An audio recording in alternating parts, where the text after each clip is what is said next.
Queridos amigos, como director de la Cátedra Vargas Llosa, es un gusto participar en este evento que inaugura nuestra colaboración con la Universidad del Desarrollo de Chile, que estamos seguros será larga, intensa y fructífera.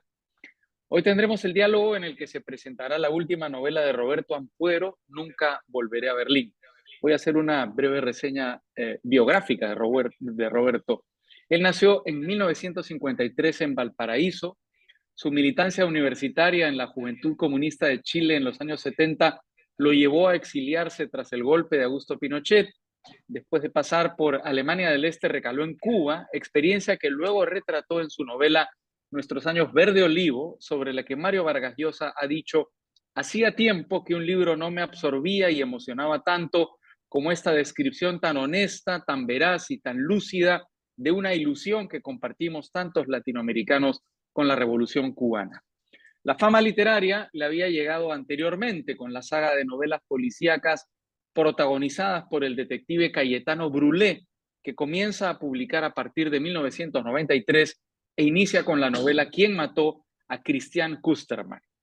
Posteriormente publica títulos como Los amantes de Estocolmo o La otra mujer.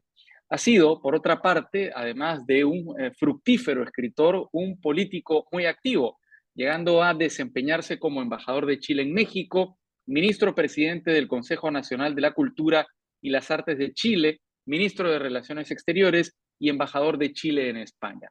Asimismo, ha sido columnista en medios como The New York Times, El Mercurio y La Tercera. Es también, tengo que decirlo, un amigo cercano de la Cátedra Vargas Llosa, habiendo sido jurado de la última edición del Premio de Periodismo Joven que nuestra institución organiza junto con Atlas Network. Ahora presenta Nunca volveré a Berlín, ya lo dije, una novela que parte de un hecho casi olvidado, que Heinrich Honecker, el expresidente de la República Democrática Alemana de los años más duros del muro de Berlín, terminó sus días en Chile, donde se refugió escapando de los posibles juicios que pensó recaerían sobre él luego de la reunificación alemana. Lo acompaña Guido Larsson, científico político y licenciado en Filosofía y Humanidades, magíster en Ciencia Política con mención en Relaciones Internacionales, así como director del Instituto de Humanidades de la Universidad del Desarrollo y jurado del concurso Plumas Pioneras que organizan Faro UDD y la Cátedra Vargas Llosa. Roberto, Guido, adelante, por favor, es un gusto poder atender esta conversación. Muchísimas gracias por esa presentación. Muchas gracias, Roberto, por tenerte acá. Muchas gracias a las personas que se están conectando vía streaming y también a quienes que nos van a ver y van a poder conocer esta conversación una vez que esta se suba a la red. Y vamos a partir sin ningún tipo de protocolo adicional. Yo creo que va a ser importante, tal vez, Roberto, situarnos no en la novela de inmediato, sino en el previo de la novela. Porque probablemente hay inspiración que tú recoges para situarte en esta novela. Y una pregunta tiene que ver con, bueno, ¿cómo sabes tú cuando estás frente a una idea que te gustaría plasmar en este libro? Y cuáles son, más allá de tu biografía, cuáles son las referencias inmediatas que permiten empezar a articular algo que tenemos en nuestras manos hoy? Bueno, en el caso de Nunca volveré a Berlín, acá el motor de esta novela es desde luego una relación que yo tuve con Alemania Oriental, que tuve indirectamente con Erich Honecker. ¿En qué sentido? En que después del golpe de Estado en 1973 en Chile, yo llegué a Alemania Oriental. Viví detrás del muro, viví bajo el régimen de Erich Honecker. Posteriormente, cuando yo ya rompo con las juventudes comunistas por haber conocido el socialismo real y vuelvo a Occidente, y estoy en Bonn, trabajando como periodista de una agencia italiana de noticias, y comienza la crisis profunda que termina con todos los países comunistas de Europa del Este y también termina con la Unión Soviética. Es que la agencia me dice: tú eres la persona indicada para ir al otro lado del muro, de lo que queda del muro, a reportear lo que está pasando, porque se está acabando el comunismo en Europa. Y ese fue el segundo encuentro con Alemania Oriental. Antes había vivido detrás del muro, ahora me tocaba reportear la caída del muro. Y después por tercera vez me encuentro nuevamente con Alemania Oriental o con Erich Honecker, en el sentido de que él hace 31 años llega a Chile, el país donde yo había vuelto a vivir, llega a Chile. Y ahí yo sentí que era una suerte de mensaje, como que uno como novelista lo siente, lo percibe. Aquí hay un personaje que busca, de una u otra forma, tú lo relates, lo narres. Y me di a la tarea. Y de ahí surge, nunca volveré a Berlín, pero no se trata solamente de Erich Honecker, sino que de lo que ocurre en torno a Erich Honecker, vinculado con otros personajes. Honecker ciertamente tiene un rol significativo en la novela. No vamos a divulgar parte importante de la trama, hay otros personajes también muy interesantes, pero siempre existe este juego entre el Honecker real, lo que pudo haber dicho, lo que pudo haber sido, el Honecker de ficción. Y quisiera preguntarte, bueno, ¿quién es este Honecker? ¿Dónde están sus inclinaciones? ¿Cómo lo retratas tú psicológica, políticamente, emocionalmente, que también se ve en estas páginas? Sí, bueno, Honecker fue un personaje muy plano, muy gris. No tenía ninguna característica que a ti te llamara la atención. No era un gran orador, no era una persona que fuese capaz de seducir a la población, no era un gran pensador ni un teórico del marxismo, no tenía una historia que mostrar. Era un aparachic, como se dice, un aparachic estalinista formado en los dogmas, que sin embargo llegó muy lejos. Bueno, llegó a ser, ¿verdad?, el presidente, el ministro presidente del Consejo de Estado y secretario general del Partido Comunista Germano Oriental. Y en la etapa estalinista, cuando él vuelve a militar en la Juventud Comunista después de estar preso en una cárcel nazi, él se eleva manifestándose como estalinista, seguidor de Stalin. Stalin estaba en su mejor momento. Y cuando Stalin cae, él se declara anti-estalinista, derroca en el fondo a quien estaba hasta ese momento dirigiendo a la Alemania Oriental y se apodera del poder. Y para cerrar, este Honecker, con toda esta figura plana de la que hablo, es capaz de desafiar a Gorbachev. Cuando Gorbachev pide reformas, pide perestroika, pide glasnost, él se niega a eso, que fue su perdición. Entonces, este Honecker es un personaje que tenía que tener algo. Yo siempre lo intuí. Y me di a la tarea de explorar aquello que le permitió pasar por todas esas posiciones y terminar siendo el último dictador de Alemania Oriental y también el padre o el arquitecto del muro de Berlín. Sí, ahí había muchos elementos que explicaban, pero ocultos, por qué él llegó a esa posición tan importante en Alemania comunista. Claro. Bueno, tú lo dijiste, hay un ambiente, ¿no?, que sitúa al personaje Honecker en la novela. Y una de las cosas que a mí me resultó particularmente interesante no es solamente el hecho de que la novela tiene esta triple perspectiva, ¿no?, en base a la voz narrativa que uno lo encuentra en su lectura, sino que también está situada en distintos momentos del tiempo. Y quizás sería interesante saber tu opinión en torno a, creo yo, dos momentos particulares del tiempo que son muy importantes. Uno es, bueno, el derrumbamiento del muro y finalmente el colapso de los socialismos reales en Europa Oriental. Y lo otro tiene que ver con, bueno, la recuperación democrática en Chile y simultáneamente la llegada de Honecker al país. ¿Cómo evalúas, por un lado, este hito histórico que termina con los socialismos reales, que sitúa a Honecker en una posición muy complicada, y luego esta relación con el país, que también es muy enigmática? Sí, fíjate que se da un hecho coincidente ahí, que tú mencionas, que tiene un impacto enorme en la historia posterior de Chile. Como dices tú, Honecker, bueno, cae el año 89, y estamos hablando de Chile, pero cae Honecker el año 89.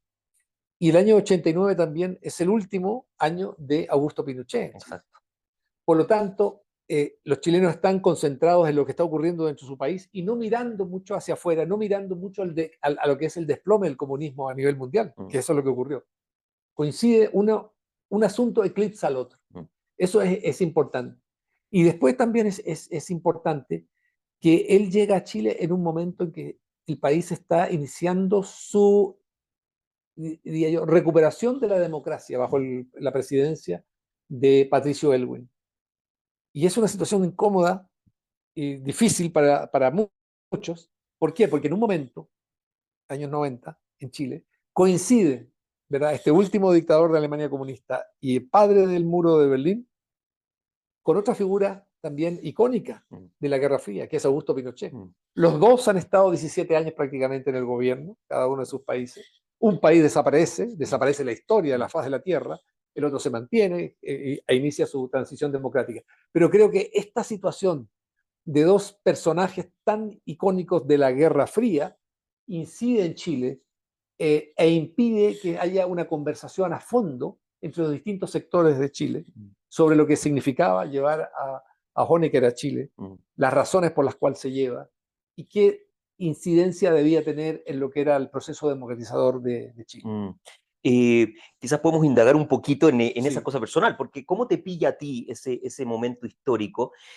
La llegada de Honecker está acá en el libro y me parece muy interesante además la manera en cómo Honecker comienza a ser un habitante, comienza a ser humanizado en esta novela, lo que es bien paradójico, porque estamos hablando, por un lado, de un dictador que sale del país, es recogido por Chile, pero eso hace que al menos en estas páginas aparezca como una persona, no con ese sujeto gris como tú lo describías al inicio, sino como una persona con sentimientos, emociones, con una vía biográfica, digamos. Entonces, ¿cómo te toma a ti ese momento?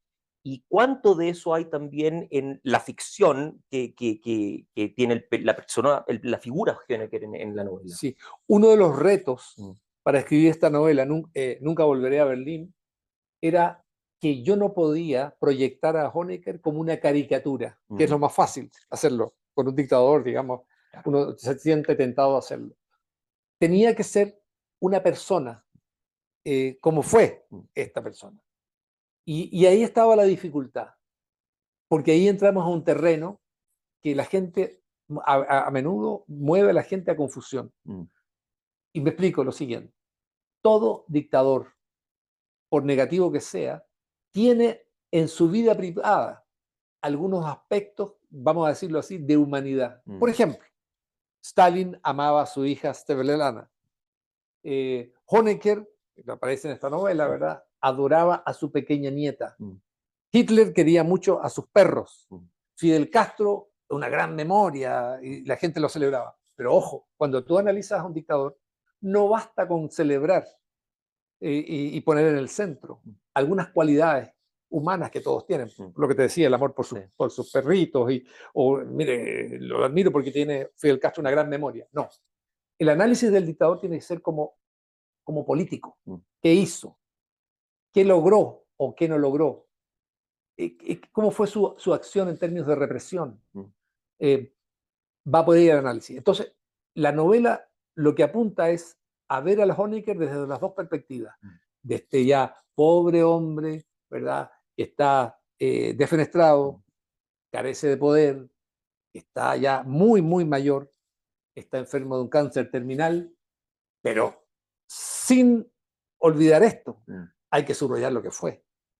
El último dictador implacable de Alemania Oriental, nunca se arrepintió de nada, el arquitecto del muro de Berlín, donde fallecieron acribilladas alrededor de 300 personas, pero miles resultaron heridas por intentar escapar hacia la libertad y otros miles fueron condenados a prisión por intentar o por planear intentar cruzar el muro. Entonces esto también me parecía dentro de la novela, más allá de que hay también un asunto de amores imposible, pero me parecía interesante resaltarlo porque yo a veces observo a mucha gente, por ejemplo en América Latina, que celebra todavía incluso al dictador y el tirano Fidel Castro, celebrando su memoria que tenía, se acordaba. Yo veo mucho político a veces, incluso de centro, ¿no?, diciendo es que se acordaba de mí cada vez, de mi nombre, y yo estaba casado, me preguntaba, y se encuentran obnubilados con él, o porque era muy generoso. En realidad todas estas cosas se tienden a confundir.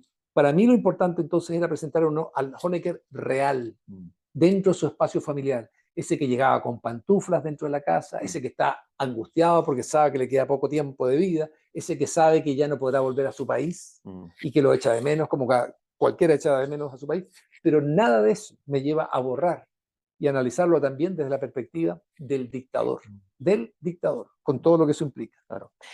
Una de las cosas que creo que está muy bien lograda en la novela es el peso de la ideología. No vamos obviamente a divulgar nada, pero creo yo que juega un rol tanto en Honecker como en el resto de los personajes, Valentina y Patricio. Y tú lo mencionaste un poco al pasar, el amor imposible. Un amor imposible que creo yo que tiene una carga ideológica, al menos si uno hace esa lectura, sobre todo al inicio. Y sobre eso hay dos preguntas. Uno, ¿Qué hace que la ideología para alguno sea tan ferviente al punto tal de que, como tú lo acabas de decir, hay personas que siguen defendiendo sistemas ideológicos que han tenido una historia de fracaso total y absoluto y siguen, por así decirlo, obnubilados con la ideología, y otros, incluyendo al propio autor, que observa, digamos, los efectos o las condiciones de la ideología y es capaz de renegar y eventualmente de convertir, ¿no? su sustrato ideológico a algo distinto. Entonces, ¿cuál es el rol que juega la ideología tal vez en la novela y cómo la ideología ha sido abordada por ti, tanto desde el punto de vista biográfico como lo que observas? Personas que pueden haber tenido una biografía similar a la tuya, pero que siguen defendiendo este tipo de sistemas. Bueno, mira, hay casos de personas que vivieron el comunismo, como el caso mío, y que deciden romper con él tempranamente, no cuando ya se está derrumbando, tempranamente, porque consideran que aquello que están viviendo no es digno para los seres humanos que habitan bajo esas circunstancias, como el comunismo, y no lo desean para su país, y los lleva a elevar la voz y hacer una separación entre lo que dice la ideología y promete la ideología y lo que es la realidad práctica, y que tiene que ver con que, en el caso del comunismo, las dictaduras en general, lo que intentan es dominar, oprimir al ser humano y arrebatarle sus libertades y sus derechos. Entonces, ese es un tema donde uno tiene que enfocarlo, creo yo, de forma muy clara, en forma decidida, sabiendo que tiene costos, sobre todo si uno es abrazado de esa ideología. Pero también tiene una otra instancia que hay que considerar. Las ideologías totalitarias, como el comunismo o el nazismo, o lo que fue el fascismo, tienen una capacidad de relato épico, tienen una capacidad emocional para convencer a través de los uniformes, a través de los himnos, a través de líderes que son convertidos en santos, a través de un dogma que es convertido prácticamente en una fe. Y eso, sobre todo a temprana edad, uno ve, se asombra, gente muy joven que nunca ha vivido en el comunismo y lo celebran, y celebran a los dictadores que nunca vieron ni sintieron, digamos, de cerca. Entonces, creo que unos son víctimas de esto también, pero ojo que en la medida en que uno es víctima y es convencido por ideologías totalitarias, como la nazi, como la comunista o la fascista, fácilmente se puede convencer también, convertir también en victimario. Y eso es el tema que hay que tener a considerar a tiempo para actuar de una forma que uno evite llegar a ser un victimario a partir de visiones, convicciones, yo diría, que te entraron por los sentimientos, por la emoción, y que te llevaron a justificar causas que son injustificables. Entonces, a mí me interesaba mucho en esta novela también plantear aquello de personas, y aquí hay varias, que colaboraron con la dictadura. Unos porque se sintieron seducidos por aquella ideología, y otros, que es muy importante, que se sienten rehenes de esa ideología por algún asunto que tiene que ver con yo diría, con la gratitud. Lo peor que se puede establecer con una dictadura es una relación de gratitud, ya que tú me debes algo, o sea, yo te debo algo a ti como Estado totalitario, me lleva a mí a aplaudirte y a seguir siendo fiel a lo que tú digas y me exiges. Eso es lo peligroso. Toda dictadura lleva a generar una sensación y una percepción de gratitud frente a ello. Por eso, perdón, porque es muy interesante, por eso que cada vez, fíjate, que tú planteas una crítica a una dictadura y donde has vivido, rápidamente los defensores de esa dictadura te acusan, y también es que lo hacen, de malagradecido. Claro.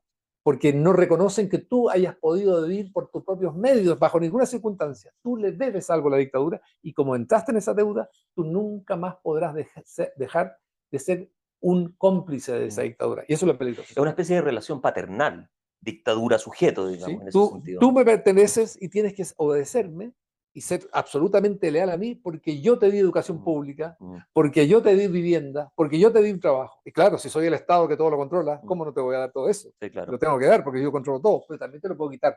Por lo tanto, que no te lo haya quitado te genera una gratitud para siempre. yo te lo digo, a mí me han atacado mucho por eso. Pero yo también viví muchos años, pero muchos más años, en Estados Unidos y en Alemania Occidental. Nunca ningún alemán occidental, ni nunca ningún estadounidense me ha dicho, usted no puede criticar al gobierno de Obama o al gobierno, ¿verdad?, de Trump o a cualquier gobierno norteamericano porque usted vivió allá. No, yo sigo siendo libre para criticar, ¿verdad?, y para dar mis opiniones como periodista o como intelectual sobre los países donde viví. Es mi derecho, mi libertad. Hay un momento en la novela, yo no voy a decir quién, no voy a decir cuándo, pero uno de los personajes refiriéndose a exiliados, sobre todo chilenos, en la RDA, hace la siguiente pregunta.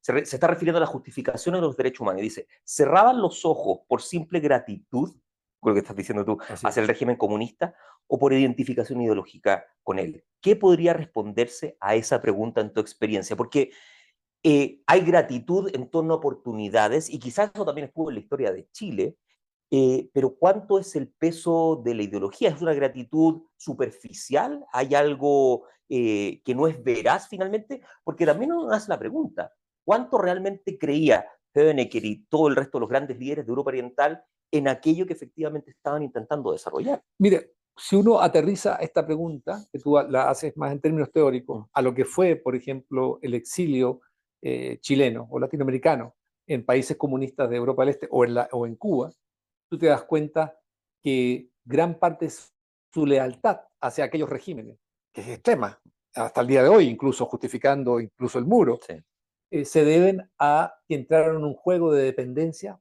por gratitud, por favores concedidos. No hay nada más, digamos, más amigo de entregar favores que un régimen totalitario, porque controla todo. Entonces, al entrar tú en esa lógica de que como te hicieron favores, que en una sociedad libre no serían favores, es tu derecho y lo que tú conquistas con tu vida profesional o con tu vida diaria, llegan a esta trampa. Eso alimenta una lealtad que es difícil de justificar si no se te entrega, la ideología no te entrega una razón pura, superior, de futuro, de humanidad, que te hace poner la lucha por el socialismo como un objetivo distante, pero perfecto, pero distante, al cual tú te entregas. No es hoy lo que tú dices que es, pero mañana va a ser y pasado mañana será. Entonces, ahí hay una relación entre lo que es quedar en deuda con una dictadura y lo que te entrega la dictadura adicional. Yo te entrego el manto de una ideología que te permite presentar lo tuyo como una conclusión de tipo, yo diría, utópica, teórica, moral, ética.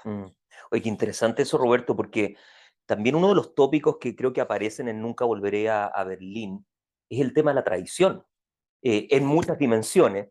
Y creo que tú pones en palabras de Honecker esa sensación de haberse sentido traicionado.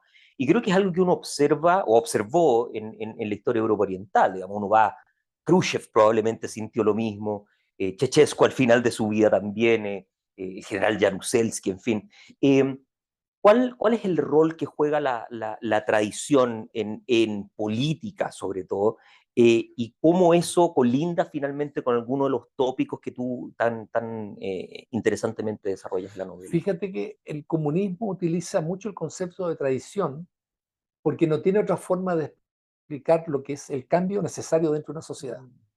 Por ejemplo, todos estos dictadores comunistas de todos los países de Europa del Este, como no existen elecciones libres, reales, digamos, tienen que ser depuestos por sus propios camaradas, que los sacan de circulación, desaparecen de un día para otro y llega uno nuevo. Ese que se va, como no perdió una elección, sino que lo sacaron en esa misma pequeña camarilla, acusa de inmediato que es traición lo que ha ocurrido. Y aquel que rompe con el comunismo o corrompe con estas ideas pro dictadura es también un traidor, porque no puede ser que alguien abandone algo que supuestamente está bueno, porque están entregando tantas cosas en forma gratuita que tú estás eternamente agradecido. Y como tienes que estar eternamente agradecido, romper con esa complicidad te hace ser un traidor. Siempre tú verás, fundamentalmente a los comunistas, acusando de traidor a quien ya dejó de ser comunista. Porque no pueden entender que alguien diga, yo, en uso de mis facultades y de mis derechos y de mi libertad, rompo con esto porque simplemente no me convenció. Ahí viene la acusación, eres un traidor. No pueden entender la modificación, el cambio, porque si lo entendieran, tendrían que aceptar también elecciones libres dentro de su país, aceptar que la población dijera, ya nos cansamos, ¿verdad? Que ya llevan 65 años de castrismo, queremos ahora un gobierno que no sea castrista, tendría que justificar aquello. Entonces, eres traidor. El que se aleja deja de ser un patriota. El que se aleja de esta línea es un traidor. El que se aleja de esta línea está sirviendo a la CIA, al imperialismo norteamericano. No hay espacio para alguien con respeto decir, bueno, usted piensa distinto, pruebe si gana las próximas elecciones y usted tendrá la dirección del país. Claro. Y quisiera llevarte a un tema tal vez un poco más abstracto, ligado con la novela, son los fantasmas. Porque hay fantasmas en la novela, metafóricos, digamos, Sí. pero fantasmas en términos de algo, una decisión que tomé que se me arrastra, digamos, por el resto de la vida, figuras que aparecen fantasmagóricamente teniendo algunos diálogos con algunos de los personajes, y también en la historia, digamos, particularmente la historia de Chile, porque yo observo también una tensión, algo subyacente en la novela, entre una mirada donde dice, no sigamos aferrados a los fantasmas, y otros que dicen, los fantasmas son inescapables. Entonces, por un lado, ¿cómo se relaciona Roberto Ampuero en esa tensión de los fantasmas? Y luego, si nos pudieras decir algo respecto de ese uso febril, digamos, de diálogos que emergen acá, con figuras altamente fantasmagóricas, pero muy importantes en la historia. Mira, yo creo que con respecto a los totalitarismos, sea nazi o sea comunista, recordemos que el Parlamento Europeo tiene una declaración donde condena el estalinismo y el nazismo, lo pone al mismo nivel, que en Chile sería muy interesante hablar sobre esto. Esa es una declaración del Parlamento Europeo. Bueno, con respecto a eso, yo creo que se da una situación en que tú tienes que romper frontalmente, claramente, públicamente, en la medida en que lo puedas hacer, porque si estás dentro de esas fronteras y puedes correr peligro. Pero no existe la ruptura a medias con el totalitarismo, porque el totalitarismo se caracteriza por no darle opción al que piensa distinto. Por lo tanto, soy medio comunista no existe. Uno puede ser medio socialdemócrata, medio conservador, ¿verdad? Pero ser medio totalitario no existe. Es esto o nada. Entonces yo creo que eso es importante tenerlo en cuenta. Si alguien rompe con el comunismo, no creas que es posible romper, pero con un perdón. El totalitarismo nazi o comunista no te lo entrega. Vas a ser un enemigo. Esa es la primera cosa. Ahora, con respecto, y que es la forma de desprenderse de todos estos fantasmas, si no te van a perseguir eternamente, si no te va a interesar saber y preocupar qué piensen los comunistas, por ejemplo, o los nazis, de ti porque rompiste con aquella idea. Eso, ahora en la novela me interesaba mucho, como bien dices tú, esta visita a los fantasmas, a Honecker, que está en su etapa febril ya final de la vida, y lo van a visitar, y tiene estas conversaciones que me interesaban mucho. Por ejemplo, va Karl Marx, y lo conversa con él, y lo critica desde la perspectiva de Marx. Exacto.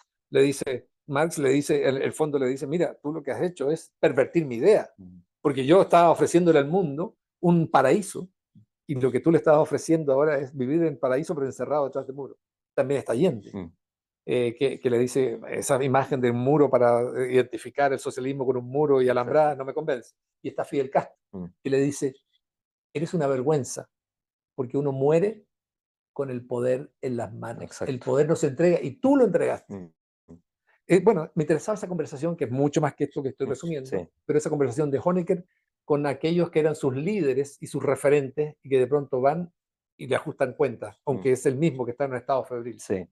Oye, dentro un poco de lo mismo, hay un móvil, creo yo, en la novela, ligado a emociones como el odio y como el deseo de venganza.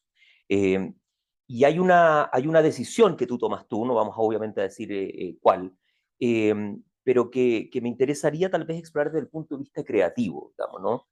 Frente a esos dilemas, el dilema donde hay redención o donde hay finalmente un castigo, tú te decides por uno de esos dos, y me gustaría situarte en la mente del escritor frente a ese tipo de dilemas, ¿no? ¿Qué nos podrías contar al respecto? Mira, hay un mensaje muy particular que le envía la justicia alemana, ya la nacional, digamos, reunificada, a Chile, que está en un proceso de retorno a la democracia.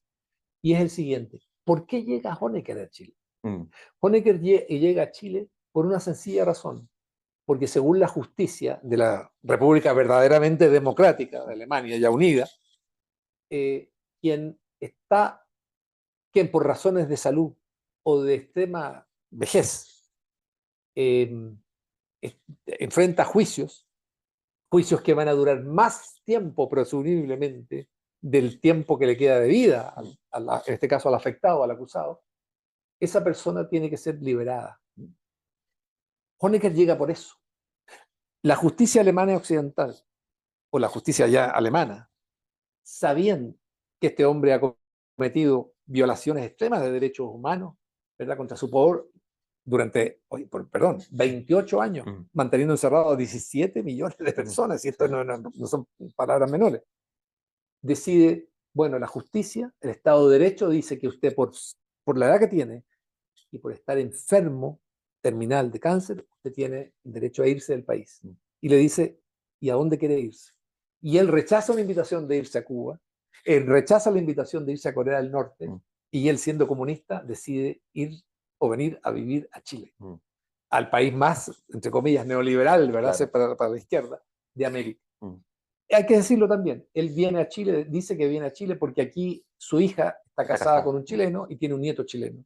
Es una buena razón, pero él viene acá. Creo que ese mensaje de justicia, pero también de humanidad, es un tema que en Chile todavía revolotea y complica mucho. No es fácil para ningún país tener, a ver, cada sector con su dictador, que es lo que pasó en Chile. Claro. Seamos, para ser honestos, bajo el mismo cielo de Santiago, el sucio y contaminado cielo de Santiago, coexisten en un momento dos íconos de la Guerra Fría. Augusto Pinochet, que también ejerció durante más o menos 17 años, Erich Honecker, también 17, 18 años estuvo en el poder, y están bajo los cielos, digamos, de Santiago. Nunca se vieron, nunca conversaron, pero planteando los dos. El solo hecho que estuvieron acá, preguntas a Chile, claro, y al inicio de su transición democrática. Y creo que, por alguna razón misteriosa, ambos como que en un momento, pero sobre todo Honecker, desaparece de la historia de Chile. Hay muchos chilenos que no se acuerdan que el último dictador germano oriental y el autor o padre o arquitecto del muro falleció en Chile, e igualmente su esposa, que fue ministra de Educación durante casi 30 años.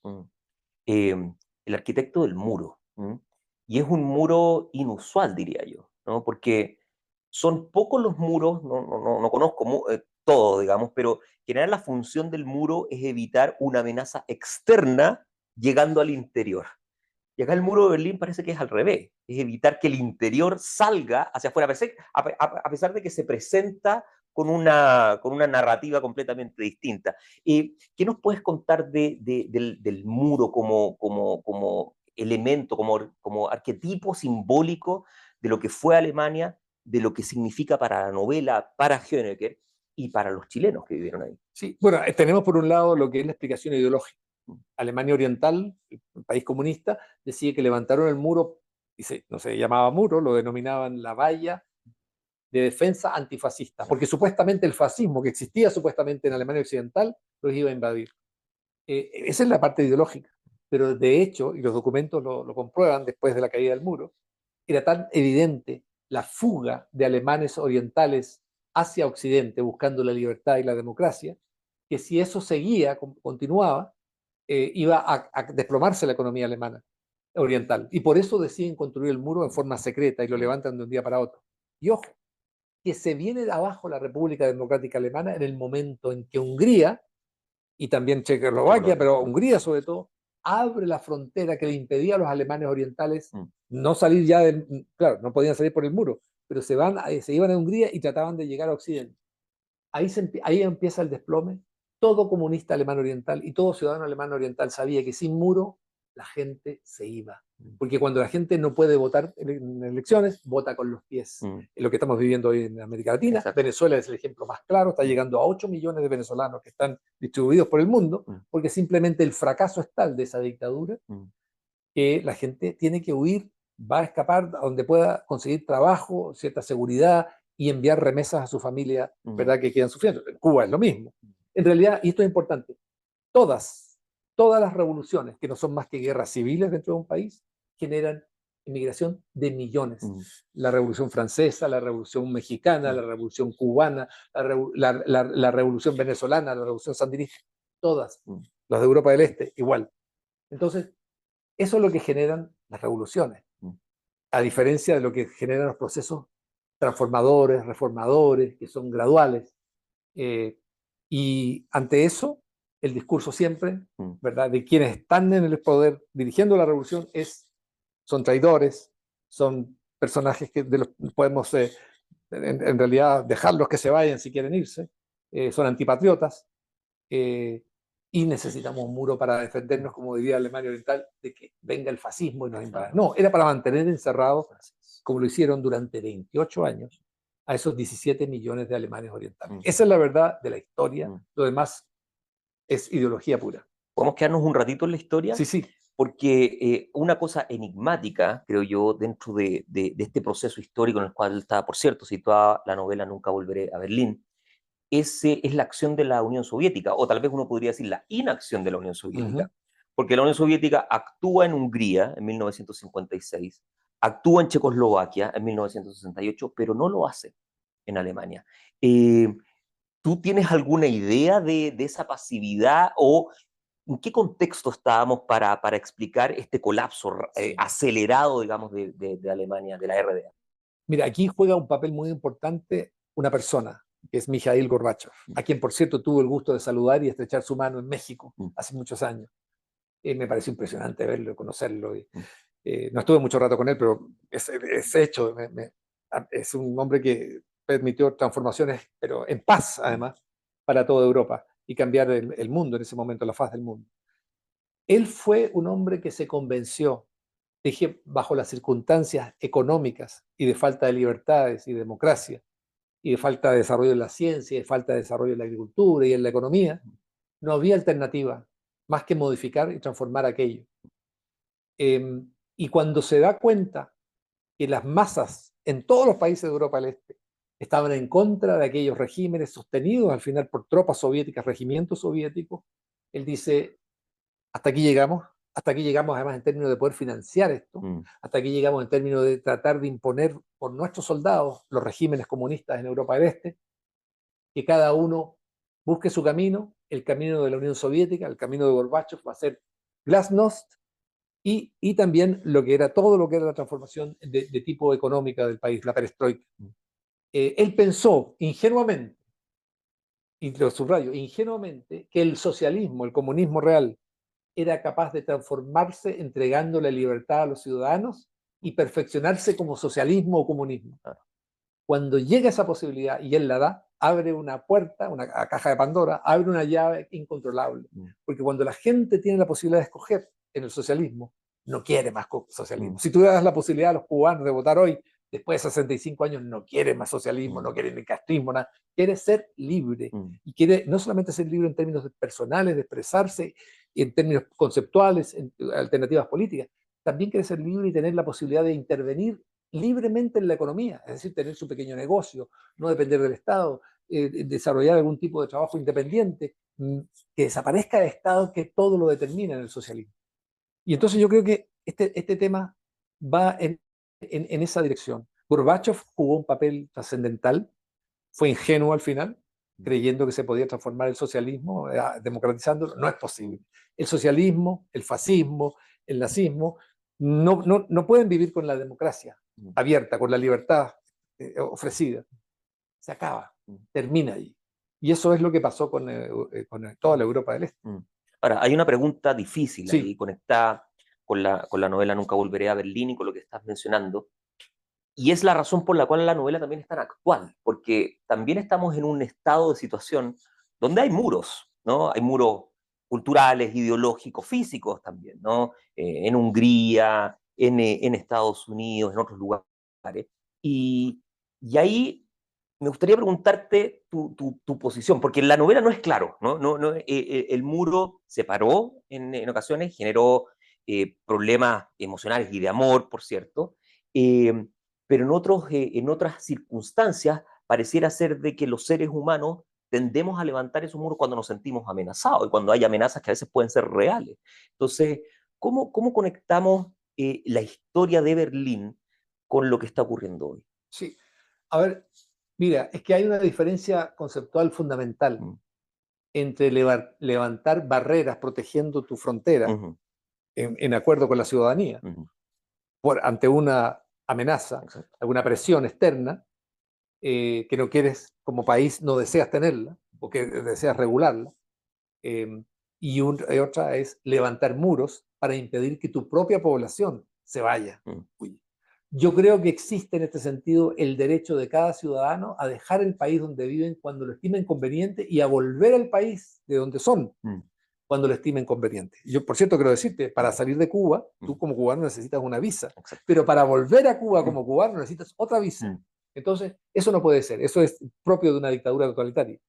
Entonces, yo creo que confundir los dos muros, uno puede tener, a ver, por decirlo ahora en términos más coloquiales, uno puede hacer y levantar un muro en torno a su casa porque está preocupado de la delincuencia y quiere proteger a su familia y quiere protegerse, pero otra cosa es levantar un muro para que nadie de la familia salga, nunca. Entonces yo creo que eso es importante. Pero también es importante recordar que estamos viviendo una época de mucha polarización política. Y esto viene fundamentalmente de algo que la izquierda está buscando readecuar. A ver, la izquierda tradicional, digamos, la socialista comunista, tenía como portadora de las transformaciones sociales la clase obrera, cuando la clase obrera en el mundo era importante. Entonces tenía un referente importantísimo. Los partidos comunistas eran representantes de la clase obrera y por ahí supuestamente se avanzaba el socialismo y el comunismo. Cuando desaparece la clase obrera en el mundo, prácticamente como una sustancia mayoritaria, lo que la izquierda descubre son miles de identidades distintas, con intereses distintos, que juegan unos contra otros muchas veces, y lo que logra es intenta darle una unidad en contra del sistema existente.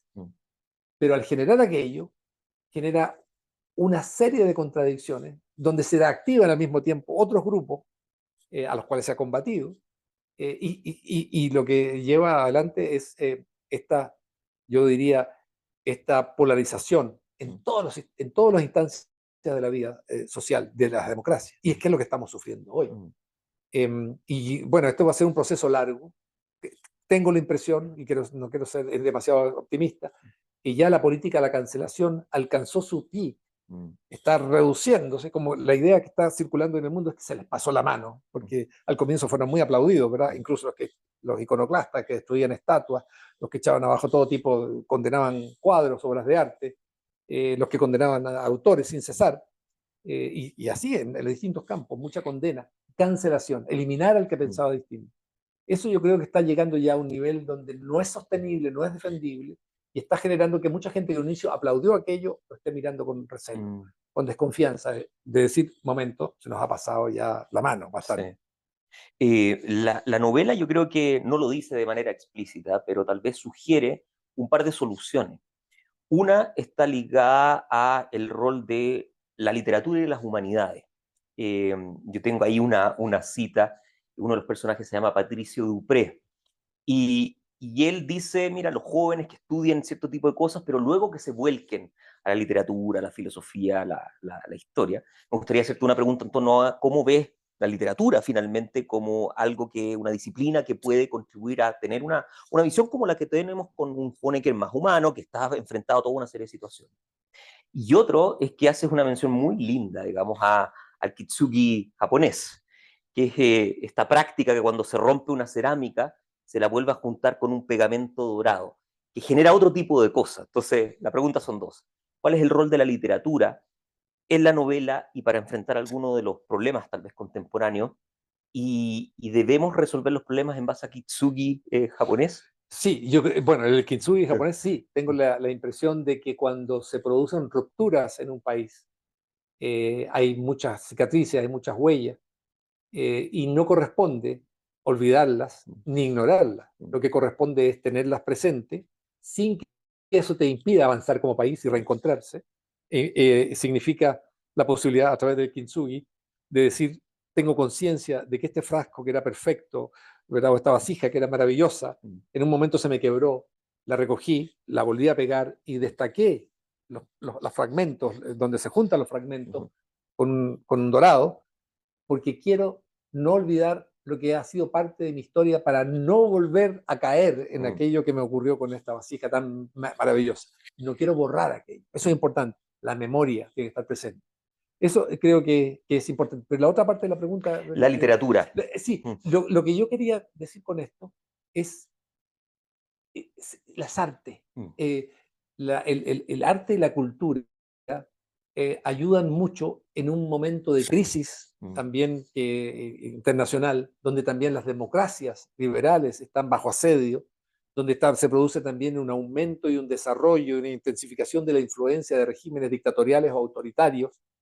Creo que hay un espacio para el ser humano hoy, donde encontrar una suerte de remanso, aunque sea momentáneo, o una invitación a entender mejor la condición humana. Y eso lo puede dar las artes, lo puede dar la literatura, lo puede dar la pintura, el cine, en fin, lo puede dar, desde luego, el humanismo. Y el humanismo, porque yo lo veo muy entroncado con el pensamiento en la antigüedad.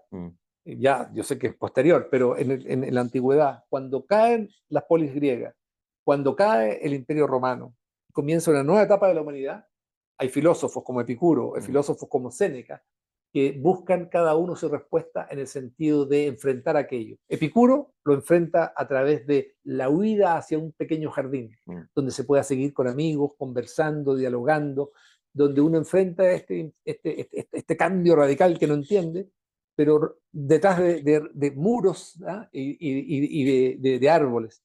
Y el otro, Séneca, con su actitud estoica, es salir a enfrentar esto a la ciudad, donde se encuentran los distintos actores, pero lo que para ambos es claro y concreto, es que aquel mundo que conocieron, como diría Stefan Zweig, pertenece al ayer, está cambiando, no sabemos hacia dónde va. En este sentido, la literatura, el arte pueden ofrecer una visión más profunda del ser humano, indagan en él. La literatura y el arte no da respuestas, plantea preguntas, pero también te acerca a lo que es más profundo en el ser humano, a la reflexión profunda, la búsqueda de más conocimiento, al deseo de perdonar, al deseo de indagar, al deseo de reflexionar y fundamentalmente de dialogar. Eso se puede lograr, puede contribuir a ello la literatura, las artes, el humanismo. Yo creo que leyendo, sobre todo al principio de la novela, hay un retrato que creo que toda persona joven puede empatizar. Este idealismo, digamos, podemos cambiar el mundo, etc. Y tal vez, probablemente hay muchas personas jóvenes que nos están mirando acá, tiene que ver con este intento de acomodo, finalmente, en base a las contingencias y a la propia reflexión. Tomando ese ejemplo, digamos, ese ejemplo de estos dos jóvenes en la RDA que siguen tal vez caminos separados, ¿cómo ves tú a la juventud, por un lado, y qué sugerencias o qué orientaciones cabría darles, digamos, sea a través de ejemplos históricos, de ficción, o a través incluso de tu propia biografía? Sí, yo prefiero ver esto como qué nos corresponde o qué puede hacer alguien de mi generación con respecto a los jóvenes de hoy. Porque no estoy para dar clases ni dictar cátedras sobre esto, pero sí yo creo que es necesario encontrar algunas formas de diálogo intergeneracional que nos está faltando. Que se da en la novela. En la novela se da, sí, se busca y hay un diálogo permanente. Pero yo creo que, ya que me preguntabas por la actualidad, creo que es importante como jóvenes, entender que la experiencia, más que nunca hoy, creo yo que vale mucho. Creo que lo que está ocurriendo en Chile es demostración de eso en términos políticos también, la experiencia cuenta. Y desde los mayores, la apertura de mente para entender que cada generación viene a buscar caminos nuevos, opciones nuevas, pero esa generación a su vez no puede olvidar que no son la única parte que integra esa sociedad, sino que hay otras personas de otras generaciones que también son parte de esa sociedad y cuentan tanto como ellos. Creo que hay que buscar ese diálogo, romper o empequeñecer, disminuir esta brecha intergeneracional que existe y amenaza hoy al diálogo nacional. Creo que por allí hay una búsqueda, pero a partir de la modestia, de estar convencido que nadie es dueño de la verdad y que hay que explorar respetando siempre lo que es la libertad, lo que son los derechos de las personas, ¿verdad? Lo que es la democracia.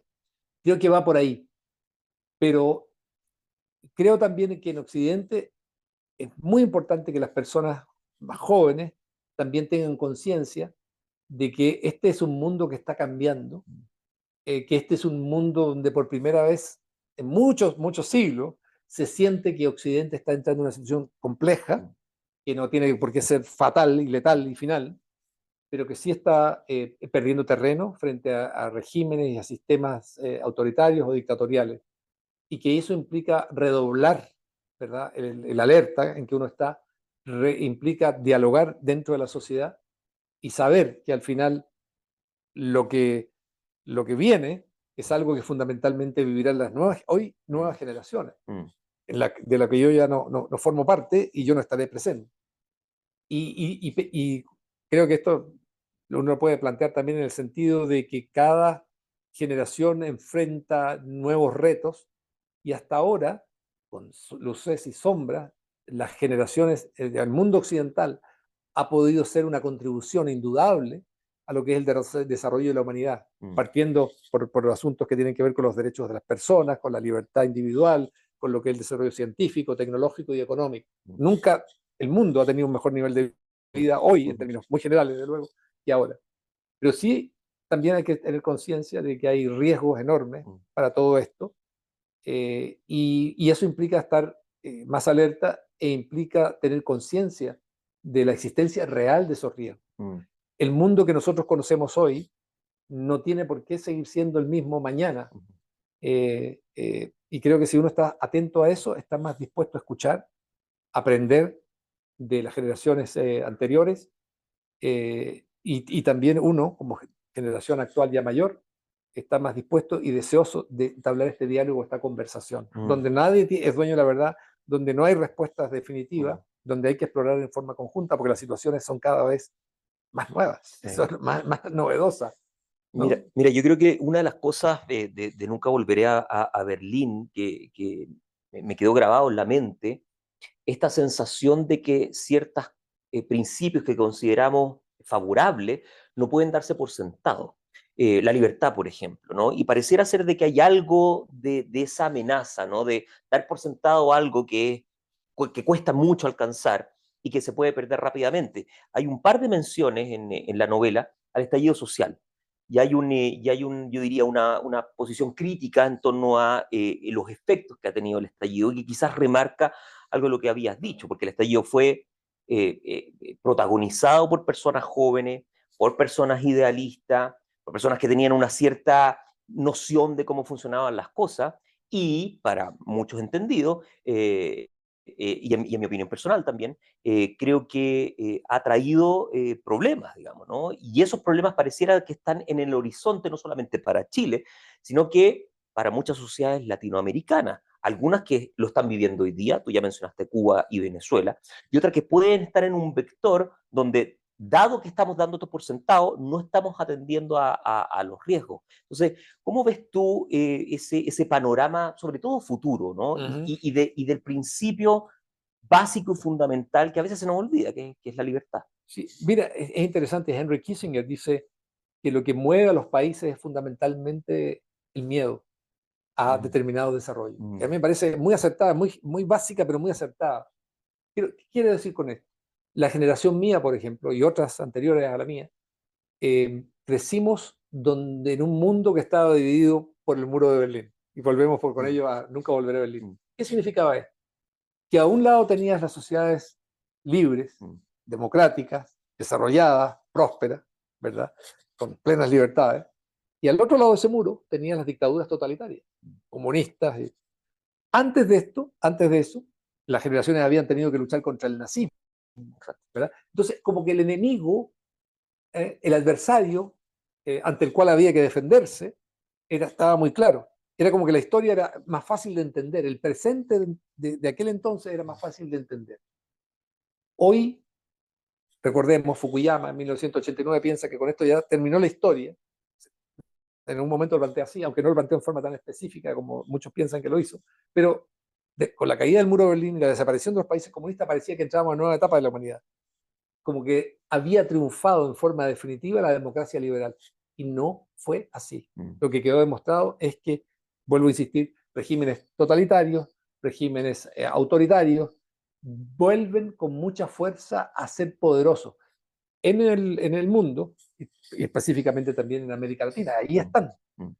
Entonces, pero es mucho más confuso hoy poder descifrar entre amigo y enemigo, entre adversario, ¿verdad?, y aliado.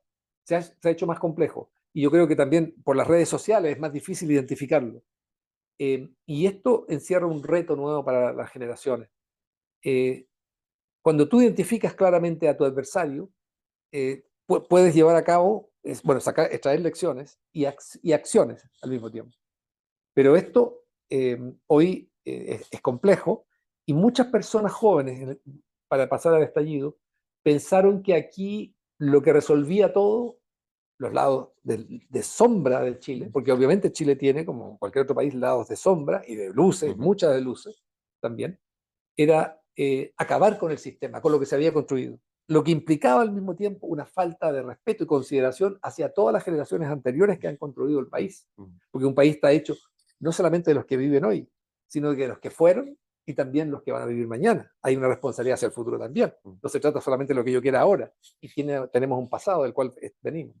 Entonces, creo que esto llevó a muchos jóvenes a pensar que la solución estaba en, digo yo, la iconoclastia. Destruir todo aquello porque solamente todo era negativo, y la destrucción de ellos permitía la llegada de la utopía perfecta que se iba a construir de alguna forma, que al final nos dimos cuenta que nadie sabía cómo, porque si un problema demostrado el gobierno actual en Chile es que tiene incapacidad de gestión, porque simplemente no ha tenido experiencia, y si alguien los ha ayudado en cierta forma es la vieja socialdemocracia que está hoy entrando dentro de este gobierno.